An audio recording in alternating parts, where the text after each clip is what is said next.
The Girl Who Spoke to Stars. English Story Level 5. In the high desert of Elisar, the night sky stretched endlessly, clearer than anywhere else in the world. Villagers often slept under the open sky, feeling the cool wind and listening to the quiet. Among them lived a girl named Raline, known for her strange habit of whispering to the stars as though they could hear her. Raline wasn't like other children. Since she was young, she sensed emotions in the night sky, soft pulses of warmth or cold waves of sorrow. One night, when she was only 10, she heard a faint reply to her whispers. A single star flickered in patterns that felt almost like speech. From that night on, she and the star whom she named Solari formed an unusual bond. Years passed, and Solari's glow seemed to strengthen whenever Raline spoke. But one summer, the star began to dim rapidly, flickering like a candle in a storm. Raline felt a deep ache each night, as if part of her were fading with the star. The village elders claimed it was only natural for stars to die, but Raline refused to accept that Solari's light was ending without reason. One night, Solari sent her a vision.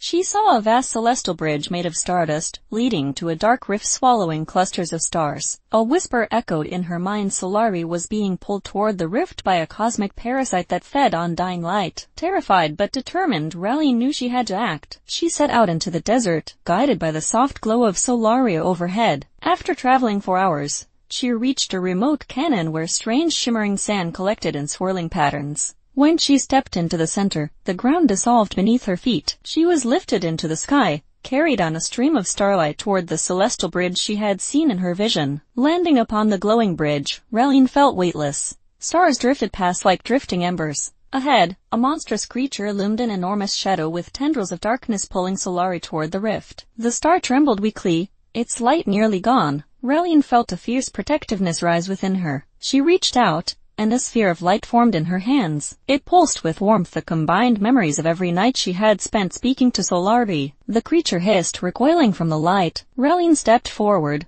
her resolve strengthening the glow. She hurled the sphere toward the parasite, and it burst like a supernova. The explosion tore the darkness apart, scattering the creature into harmless wisps. Solari blazed bright again, freed from its pull. The rift sealed, the celestial bridge steady once more. Exhausted, Raline collapsed, but starlight flowed around her, lifting her gently. Solari descended toward her, not as a distant star, but as a radiant being of pure light. It thanked her for saving not just one star, but an entire chain of them. As a gift, it placed a tiny spark of cosmic fire in her heart. From that moment on, Raline carried a star's light within her, a beacon of hope in the dark desert nights.